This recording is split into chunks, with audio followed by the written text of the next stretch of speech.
قرآن پاک اللہ کے حبیب صلی اللہ علیہ وسلم کا سب سے بڑا معجزہ ہے، بلکہ حدیث پاک میں آتا ہے حدیث پاک میں آتا ہے کہ اللہ کے نبی صلی اللہ تعالی علیہ وسلم نے فرمایا کہ مجھے امید ہے کہ قیامت کے دن میرے پیروکار سب سے زیادہ ہوں گے، اس لیے کہ سب پیغمبروں کے معجزات ان کے ساتھ ختم ہو گئے، لیکن میرا معجزہ قرآن پاک قیامت تک رہے گا۔ قرآن پاک کی فصاحت اور بلاغت اتنی زیادہ ہے کہ عرب کے بڑے بڑے ادیب شاعر قرآن پاک کی مثل لانے سے عاجز رہ گئے۔ قرآن پاک کا سیکھنا سکھانا عبادت ہے، قرآن پاک ضابطہ حیات ہے، قرآن پاک منارہ نور ہے، مشعل راہ ہے۔ بلکہ شیخ المشائخ پیر ذوالفقار احمد نقشبندی مدظل العالی فرماتے ہیں قرآن پاک انسانوں کے لیے آب حیات ہے، زندگی کا پانی ہے۔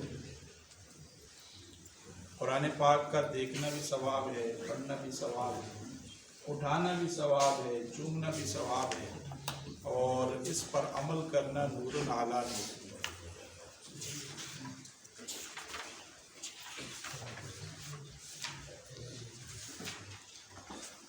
یہ ہمارا درس ہوتا ہے پہلے 4 دن، ہفتہ اتوار سوموار منگل کو۔ الحمدللہ ہمارے 3 رکوع پورے ہونے والے ہیں۔ صفحہ نمبر 13 اور آیات نمبر 28 اور 29۔ صفحہ نمبر 13 آیات نمبر 28 اور 29۔ اعوذ باللہ من الشیطان الرجیم، بسم اللہ الرحمن الرحیم۔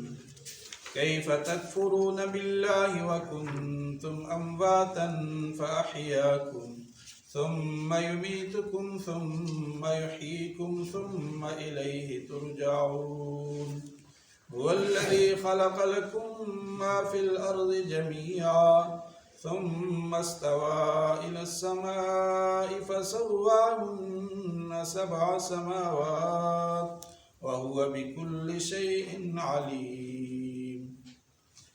کیف تکفرون، کیسے تم انکار کرتے ہو، باللہ اللہ تعالیٰ کا، وکنتم امواتا اور تھے تم بے جان، فاحیاکم بس تم کو زندگی بخشی، ثم یمیتکم پھر تمہیں وہ موت دے گا، ثم یحییکم پھر تم کو زندہ کرے گا، ثم الیہ پھر اسی کی جانب ترجعون تمہیں لٹایا جائے گا۔ والذی وہ اللہ یا وہ ذات، خلق پیدا کیا، لکم تمہارے لیے، ما فی الارض جو کچھ زمین میں ہے، جمیعا سب کا سب، ثم استوى پھر اس نے قصد کیا، ارادہ کیا، الی السماء آسمان کی جانب، فسواہن پس برابر کر دیا، 7 سماوات 7 آسمان، وہو بکل شیء علیم اور وہ اللہ ہر چیز کا علم رکھنے والا ہے۔ معزز سامعین، دوسرے رکوع کے ابتداء میں اللہ تبارک و تعالیٰ نے اپنی صفات کا ذکر فرمایا کہ انسانوں اس اللہ کی عبادت کرو جس نے تمہیں پیدا کیا، نہ صرف تمہیں پیدا کیا بلکہ تم سے پہلے لوگوں کو بھی پیدا کیا تاکہ تم بن جاؤ۔ اور اللہ تعالیٰ وہ ذات ہے جس نے زمین کو بچھونا بنایا، آسمان کو چھت بنایا۔ اللہ نے آسمان سے بارش نازل فرمائی اور اس کے ساتھ پھل نکالے جو تمہارے لیے رزق تھا۔ تو اللہ تعالیٰ کے ساتھ کسی کو شریک نہ ٹھہراؤ اور تم جانتے ہو۔ پھر قرآن مجید کی صداقت کا ذکر ہوا، پھر حضور علیہ السلام کی رسالت کا ذکر ہوا، اہل ایمان کے لیے بشارت کا ذکر ہوا، اور پھر فاسقین منافقین کی بری خصلتوں کا ذکر ہوا۔ آج کی ان 2 آیات کے اندر میں سے پہلی آیت کے اندر اللہ تعالیٰ کی ذات اور اللہ تعالیٰ کی جو وحدانیت ہے اس کو ثابت کیا جا رہا ہے۔ فرمایا کیف تکفرون باللہ، تم اللہ کا انکار کیوں کرتے ہو؟ حالانکہ اللہ نے تمہیں پیدا کیا، اللہ نے تمہیں زندگی بخشی، نہ صرف پیدا کیا، زندگی کے سارے سامان بھی اللہ تعالیٰ نے عطا کیے، تو اللہ کا انکار یہ درست نہیں ہے۔ نعوذ باللہ من ذالک۔ اس وقت بھی کچھ لوگ ایسے تھے جو اللہ تعالیٰ کا انکار کرتے تھے۔ سائنٹیفکی طور پر انسان اگر دیکھے تو اللہ تعالیٰ عقل میں تو نہیں آتے ہیں۔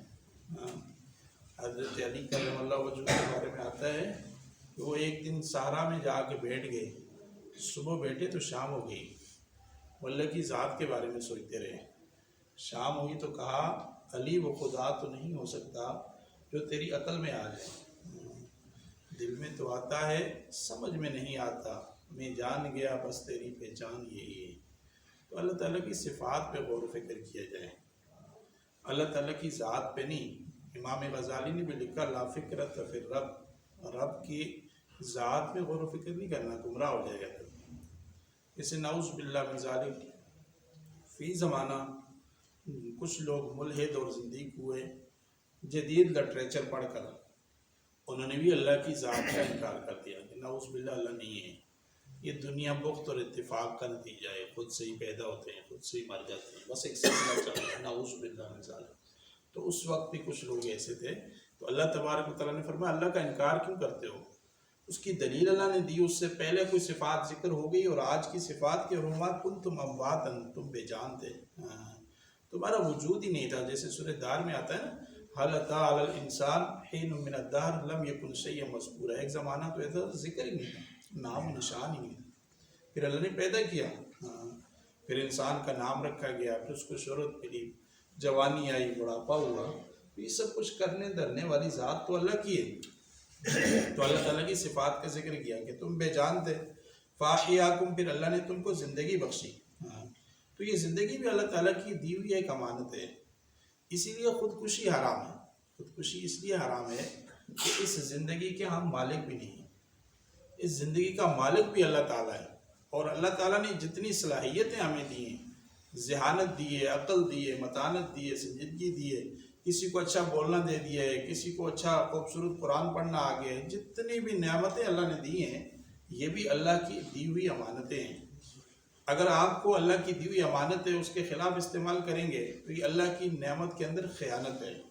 کان سے وہ سنیں جس کو اللہ تعالیٰ نے سننے کا کہا، اور زبان سے وہ بولیں جس سے اللہ اور اللہ کے رسول خوش ہوتے ہیں۔ یہ ساری اللہ کی نعمتیں ہیں، زندگی بھی اللہ کی نعمت ہے۔ تو اس کے بعد اللہ تم کو موت دے گا۔ بنیادی طور پر مشرکین مکہ مرنے کے بعد کی زندگی کے بھی قائل نہیں ہیں، وہ یہ کہتے تھے کہ مر کے انسان ریزہ ریزہ ہو جاتا ہے، جیسے قرآن میں آتا ہے اَإِذَا كُنَّا عِظَامًا وَرُفَاتًا أَإِنَّا لَمَبْعُوثُونَ خَلْقًا جَدِيدًا اَإِذَا كُنَّا عِظَامًا نَخِرًا۔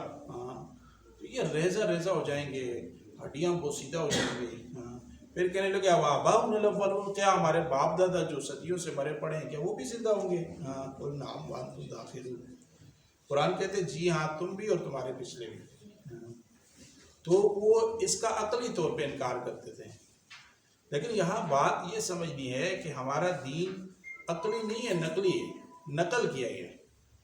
جیسے حضرت علی المرتضیٰ رضی اللہ تعالیٰ عنہ کے حوالے سے ہے کہ دیکھیں یہ جو آپ پہنتے ہیں سردیوں کے اندر چمڑے کا موزہ، اس پہ مسا ہے، تو اب مسا عقلی طور پہ دیکھیں تو نیچے کرنا چاہیے کیونکہ مٹی گرد و غبار نیچے لگتی ہے، لیکن ہم مسا اوپر کرتے ہیں، یہ حکم ہے اوپر کا بس، تو عقل میں تو نہیں آ رہا۔ تو ضروری نہیں ہمیں ہر بات عقل میں ہے۔ اب عقل میں کیسے آئے گا کہ چاند دو ٹکڑے ہو گئے؟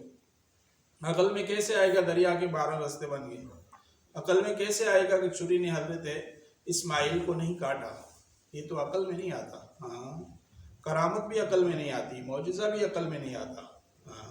تو لہٰذا ان کی عقلی باتوں کو اللہ تعالیٰ نے رد فرمایا دیکھو یہاں تک تو مانتے ہو نا، کچھ نہ تھے اللہ نے زندگی بخشی پھر موت دے گا، یہاں تک اتفاق ہے، تو فرمایا ثم یحییکم، پھر وہ تم کو زندہ بھی کرے گا۔ زندگی پھر دوبارہ زندہ کرنا، اب کچھ نہیں تھا تو اللہ نے بنا دیا، اب تو ماڈل بن گیا، اب تو روح ہے نا، روح نے تو مرنا ہی نہیں، روح کو تو موت نہیں آتی، علماء موجود ہے ماشاءاللہ، روح کو تو موت نہیں آتی، موت تو جسم کو آتی ہے۔ ہاں تو دریا میں بہ گیا، مچھلی نے کھا لیا، بھائی آگ میں جلا دیتے ہیں ہندو لوگ، ہاں تو روح کو تو کوئی چیز نہیں جلا سکتی، کوئی چیز نہیں پا سکتی، کوئی چیز نہیں کھا سکتی، تو اللہ تعالیٰ نیا لباس بنا دیں گے، ہاں ثم یحییکم، پھر اللہ تم کو زندہ کرے۔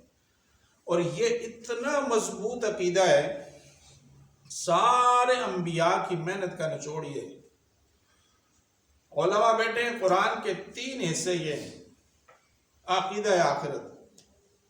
قرآن پاک کے اندر جگہ جگہ آپ سورہ مکی پڑھتے جائیں، عَمَّ يَتَسَاءَلُونَ عَنِ النَّبَإِ الْعَظِيمِ الَّذِي هُمْ فِيهِ مُخْتَلِفُونَ كَلَّا سَيَعْلَمُونَ إِذَا الشَّمْسُ كُوِّرَتْ، یہ ساری عقیدہ آخرت کو ظاہر کر رہی ہے۔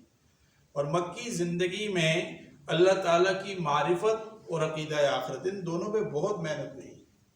جب اس پہ یقین بن گیا کہ اللہ تعالیٰ کی ذات بھی ہے اور آخرت بھی اللہ کے سامنے کھڑے بھی ہونا ہے، تو اب احکامات آ گئے۔ اب احکامات آئے، کہا جی اللہ کی راہ میں جان دینی ہے تو آسان ہو گیا، بھائی شراب کے برتن توڑ دیں تو آسان ہو گیا، بھائی حکم آ گیا، اللہ کے رسول نے حکم دیا بھائی آ جاؤ مسجد کی طرف، ہاں جہاد کے لیے جانا ہے، غزوات کے لیے جانا ہے، تو بغیر غسل کے صحابی آ گئے، حضرت حنظلہ رضی اللہ، غسیل الملائکہ، ہاں تو یہ آسان تب ہوا، پہلے اللہ کو بھی پہچان لیا اور آخرت کو بھی پہچان لیا۔ ہمارا عالمیہ یہ ہے آج معاشرے کا کہ ہم نماز تو پڑھتے ہیں، ہم روزہ تو رکھتے ہیں، لیکن ہم اللہ کو اس طرح نہیں پہچانتے جیسے اللہ کے پہچاننے کا حق ہے۔ ما عرفناک حق معرفتک، اللہ کو پہچان لیں گے، اللہ کی صفات اور اللہ کی ذات کے بارے میں جو تعلیمات قرآن و حدیث کی ہیں، تو پھر ہمارے لیے اعمال آسان ہو جائیں گے۔ تو فرمایا پھر اللہ تم کو زندہ کرے گا، ثم الیہ ترجعون، پھر اسی کی طرف لوٹائے جاؤ۔ وَالَّذِي خَلَقَ لَكُم مَّا فِي الْأَرْضِ جَمِيعًا، اللہ وہ ذات ہے جس نے زمین کی ساری چیزیں تمہارے لیے بنائی اور تمہیں اللہ نے آخرت کے لیے بنایا ہے۔ اور فرمایا قرآن کے اندر وَمَا خَلَقْتُ الْجِنَّ وَالْإِنسَ إِلَّا لِيَعْبُدُونِ، انسان کو اللہ نے اپنی عبادت کے لیے پیدا کیا۔ غذا ہے، لباس ہے، نباتات ہیں، یہ جتنی چیزیں ہیں اللہ تعالیٰ نے انسانوں کے لیے بنائی۔ اب خلیفہ وقت کا یہ فرض ہے وہ انسانوں کے مابین انصاف کے ساتھ ان چیزوں کی تقسیم فرمائے، کم از کم سارے انسانیت کوئی بھی اس سے محروم نہ رہے، اس کو کچھ نہ کچھ حصہ ملتا رہے، کیونکہ انسان زمین میں اللہ کا نائب ہے، خلیفہ ہے۔ ثم استوى الى السماء، پھر اللہ نے قصد کیا آسمان کی جانب۔ جب اللہ نے یہ سارا کچھ بنا دیا، پھر اللہ تعالیٰ آسمان کی طرف چلے گئے، عرش پہ چلے گئے۔ اب اللہ کی کیفیات کیا ہیں اس کے بارے میں نہیں سوچتا، بس اللہ تعالیٰ کما یلیق شانی، جیسے اللہ کی شان کے ساتھ لائے گئے۔ اللہ نے یہ 7 آسمان بھی برابر کیے، وَهُوَ بِكُلِّ شَيْءٍ عَلِيمٌ، اللہ ہر چیز کا علم رکھتا ہے۔ دیکھیں نا، ہم کہتے ہیں عالم، جاننے والا، اور اللہ تعالیٰ کی صفات کیا ہے؟ علیم، ہر ذرے کو بھی جانتا ہے اللہ، ہر دل میں کیا ہے اللہ اس کو بھی جانتا ہے، ہمارے دل میں ارادہ کیا پیدا ہو رہا ہے اللہ اس سے بھی آگاہ ہے۔ وَهُوَ عَلِيمٌ بِذَاتِ الصُّدُورِ، اللہ تبارک و تعالیٰ سے دعا ہے اللہ مجھے بھی آپ کو بھی کہنے سننے سے زیادہ عمل کی توفیق عطا فرمائے۔ الحمدللہ ہمارے پاس یہ جماعت بھی آئی ہوئی ہے اور دین پھیلتا ہے، ہجرت